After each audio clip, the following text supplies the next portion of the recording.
My name is Josh Ebach. I am the head of sales and marketing and co-owner of Barrier Island Oysters.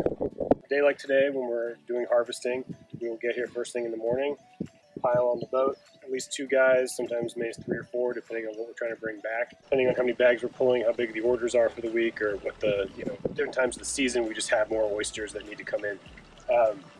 Shoot out here, Bohicket Creek, into the mouth of North Edisto River, across North Edisto into Acela Creek, where the cages are. When you get out there, we've got several rows of floating gear, 10 cages to a line. Those cages are all anchored at the bottom of the creek using 6-foot helical anchors that are driven by hand, each one. So we've probably put in 60 or 70 of those anchors over the course of the last 3 years. Sometimes they pop, you got to replace them, that kind of thing. It's ongoing part of farm maintenance. But so the farm is secured, really well out there. You get out there and you find the cages that you're looking for, where the oysters are, that you're targeting. And we've gotten better over the years at tracking that. Early on, it was up here, or it was in Jared's head, or whoever's head. We've learned to use spreadsheets more effectively, so we know where the oysters are. That helps, saves time. Especially, again, this time of year, it warms up fast, so we want to get out there, get back here to the dock as fast as we can with the oysters, start processing them, get them in the cooler, get them down to temperature so everything stays safe. When you get there, you'll pull up to a cage. We'll use our little davit arm here, which was also not something we had in the early days, and has saved a lot of backs since it came on board. But that's a great tool. It's got a motorized winch on it, and essentially we will hook onto a cage, lift it up, attach it to the side of the boat, open the cage, and pull out the bags. It's a drawer system. It's very efficient. Great way to keep the oysters organized and also keep the flow moving over the oysters so they can eat. That's a key element. We say in the industry, more flow, more grow. That's how the oysters live and how they are optimized. So they'll pull the bags out, as many as they need. Today, I think they pulled about 50 or 60. That's pretty typical. A whole line can hold 60 bags, and there'll be of varying sizes, again, depending on what we're accomplishing that day. A day like today, we're going to do some harvesting, some grading that's going to go back. There's a constant process and a constant need to grade, which is sorting, essentially, and we use the tumbler that we have on the dock over the course of the oyster's life, the 12 to 18 months that they're in our care. They will come back to the dock roughly every 3 to 4 weeks. So it could be 20 times, 24 times that they'll come back to the dock and be tumbled and resorted, rebagged, clean bags, go back out. So we're touching them all the time. We say hand raised, we mean it. Mm-hmm. There's a lot of love, a lot of time that goes into these oysters, and that's how we achieve the product we want to achieve. So once you get all your bags on board, just turn around, come back as fast as you can safely, hit the dock, load everything into the dock house here, and what's for a day like today, a harvest is going to get processed first. Quickly, it's a triple wash process. So we tumble them to sort them, and the ones that come out the end are going to be potentially harvested. That's the first wash. Then they get pressure washed to remove any mud on the big ones that made it through that first tumbler. Then they go in the cooler, where they will come down to temperature, which is sub 50 degrees within 2 hours of being on the dock. And once they reach that temperature, they're safe for us to begin hand sorting. So we will hand sort the market ones, and then once those markets have been selected, we will clean them again with the hose one final time, just to make sure that what's going out to market is what we want. It's that white, pristine-looking oyster that nobody thinks of when they think of a South Carolina oyster, and we hope to impress and change people's minds about what a South Carolina oyster can be. So the history of the farm itself. So around 2015, he and I started talking about it, started investigating growing methods, and once we settled on the floating gear as the optimal growing method, given a lot of environmental factors, South Carolina has a lot of sediment in its water. So it's very difficult to grow an oyster subtidally in a cage on the bottom, which is something that people do, but it's hard to grow them consistently, and it's hard for them to survive. There's a lot of death because of the amount of siltation that occurs subtidally. That's why South Carolina's wild oysters grow intertidally. When the tide is high, they feed. When the tide is low, they live because they're not covered by sediment. But the thing is, that's also how you end up with the unsafe times of year to eat them, because when they're out of the water in the summertime, baking in 90-degree July heat, that's going to cause problems potentially. It raises the risk of bacteria in the oyster. we are able to keep them in constant submersion, which a bottom cage can do as well, but it can't do as effectively. So by doing the floating cages, we keep them in constant submersion, but we keep them in the part of the water where the siltation and the sediment load is lower, but the food is higher. So there's more phytoplankton, algae in the water that they can eat in that top 1.5 foot of the water column, which is all they ever are. That allows them to grow safer, allows them to grow faster. So that's a long way to say, in 2016, we started the application process. Once we had determined all of those factors, again, a lot of this was Jared's background in marine biology and having worked for the DNR for close to 10 years. He knew a lot of this about oysters. I've learned all of this since getting into this. But we started the application process, took a year to get 3 different permits from 3 different agencies, all combined into one single permit to be allowed to have floating cages. Part of the permit process actually involves a storm plan. So we're required to have a plan in place that says when the state's OPCON level, so operational condition level, is lowered to a certain place in anticipation of a possible storm or a likely hit from a certain storm, a certain category of storm, we have to do certain things. That means primarily sinking our gear. So we unscrew these caps from every float on the farm and sink the cages down to the bottom of the creek. And what we try to do is flip them over so that the floats sit on the bottom and the oysters are out of the mud, because obviously the mud and the oysters don't get along real well. That's not always possible, especially in our site where some areas are as much as 30 feet deep and we're not able to guarantee that they're landing properly. Some areas are more like 7, 8, 9 feet deep, and that's easier to do. But in anticipation of a storm, we have to sink the entire farm, and then after it passes, come back and raise it up again. We've done it now twice, the whole farm, and it's a process. We're getting better at it, which is not necessarily something that I want. The one key thing about that process is when they go down to the bottom, they come back up as fast as possible. Bringing them back up is actually, as you might imagine, a lot harder than getting them down. It's easy to fill something with water. It's a lot harder to fill it with air again. So the way that works is somebody has been Jared Hamlin is also a scuba diver, scuba certified. Chris as well now. He hasn't done it yet, but somebody dives down from the boat to each of these floats with an air hose and a compressor that we are running from a generator on board, and refills each float with compressed air. The biggest challenge for the growth of the oyster is fouling and density. So it's one of the reasons why we bring them back as often as we do. Because if you have an oyster on the dock every 3 weeks, it's out of the water for a period of time, several hours at least, giving it time to dry, giving time for like boring sponge, worms, that kind of thing to either be washed off or die from desiccation or just discovered by us so we can get a sense of this group of oysters needs more attention in some way. So that helps us keep ahead of those things, because they can get out of control. It has happened to us that we've had areas where groups of oysters that have been overrun because they weren't getting worked often enough, or we didn't have a tumbler for a long time. It took us almost a year to get that tumbler the first time, so we were hand sorting everything.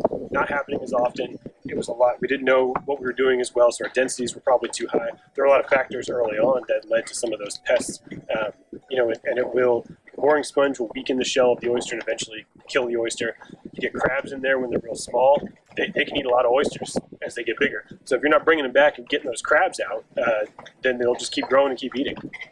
We generally find crabs, not much bigger than this, which means that we're doing it right. We're keeping them moving.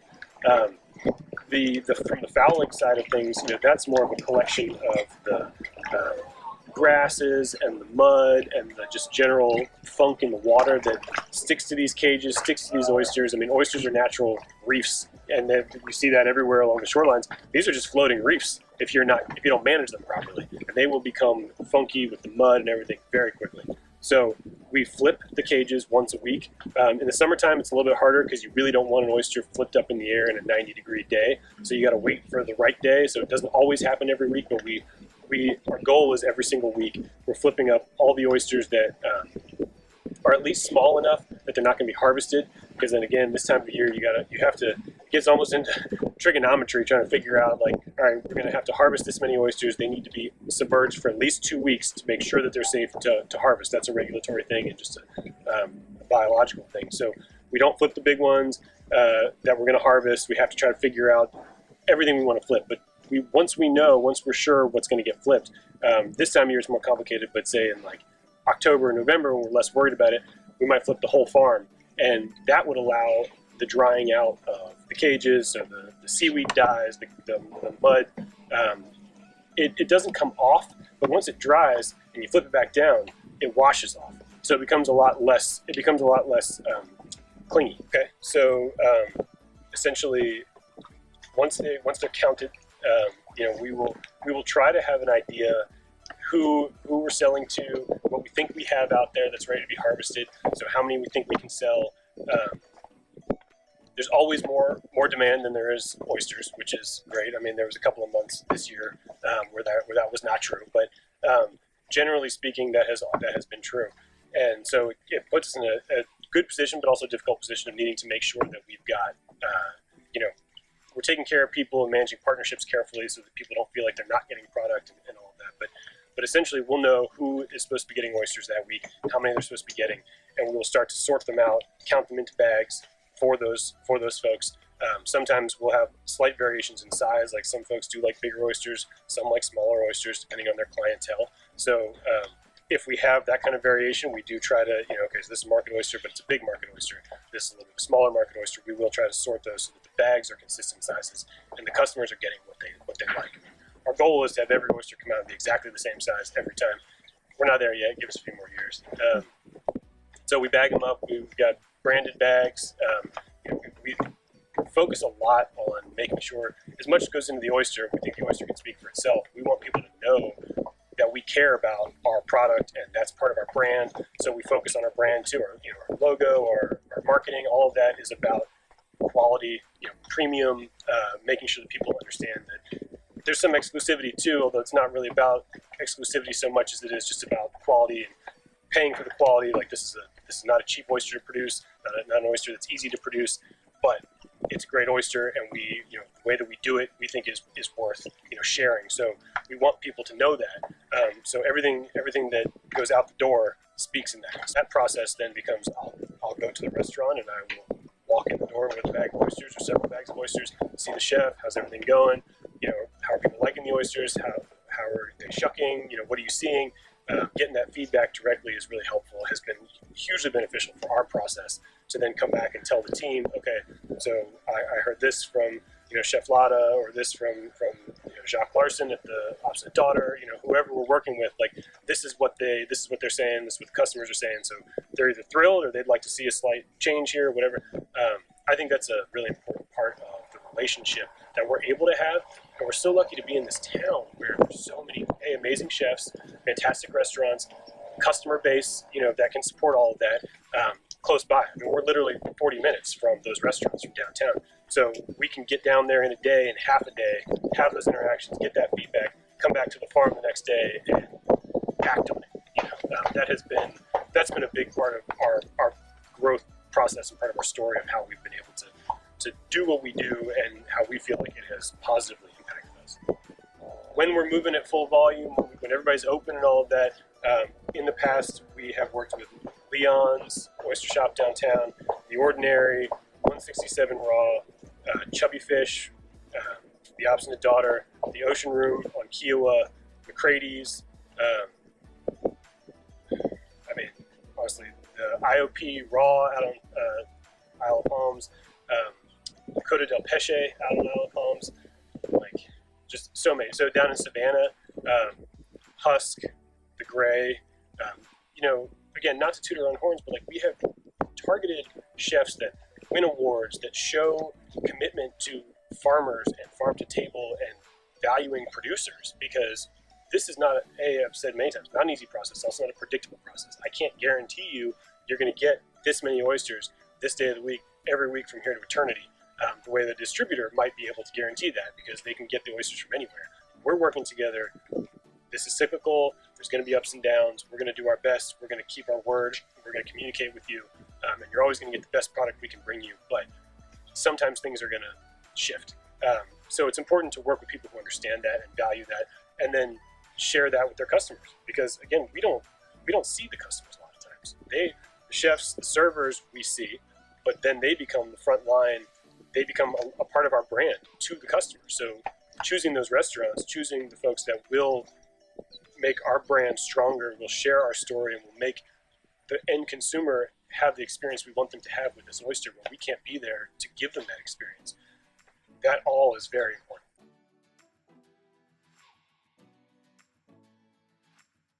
My name is Jared Holstein. I'm co-founder of Barrier Island Oyster Company.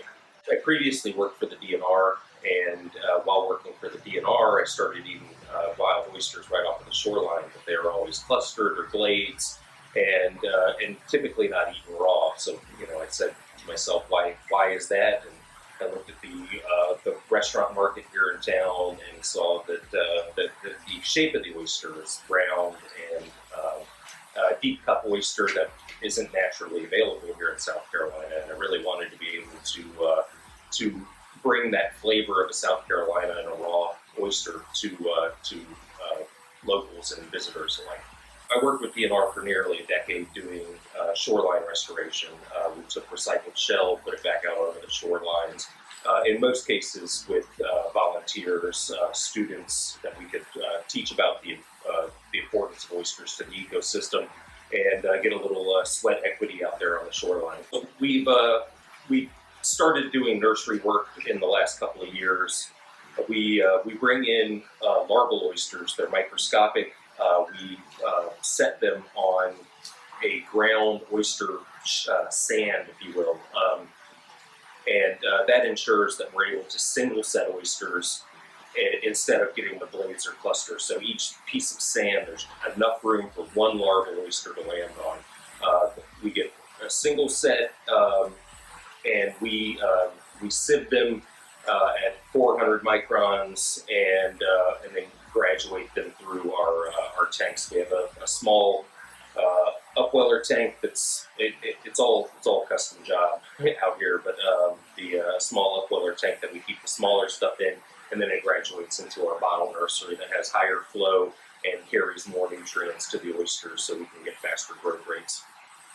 We grow the oysters. We receive them at 2 weeks old, and to get to market size is 18 months. So it's about an 18-month process from setting in our downweller to being sold. We sieve weekly everything in our nursery. Oysters grow better if they're with like sizes. The larger oysters will outcompete smaller oysters. So we want to make sure that we keep all grades together, and then at a certain point, they graduate into our farm. So they leave the nursery and go into the farm, and then the same process out there on a larger scale. As it's kind of like popcorn popping. They start with a little bit, and then just over time it kind of explodes. We have bought seed from a hatchery in Beaufort, South Carolina in the past. We've also been buying from Alabama, Auburn University, LSU University, and some and one hatchery up in Virginia. At smaller sizes, we actually purchase algae, and our system's a recirculating system. So we bring in filtered water, so very clean for the oysters to grow in.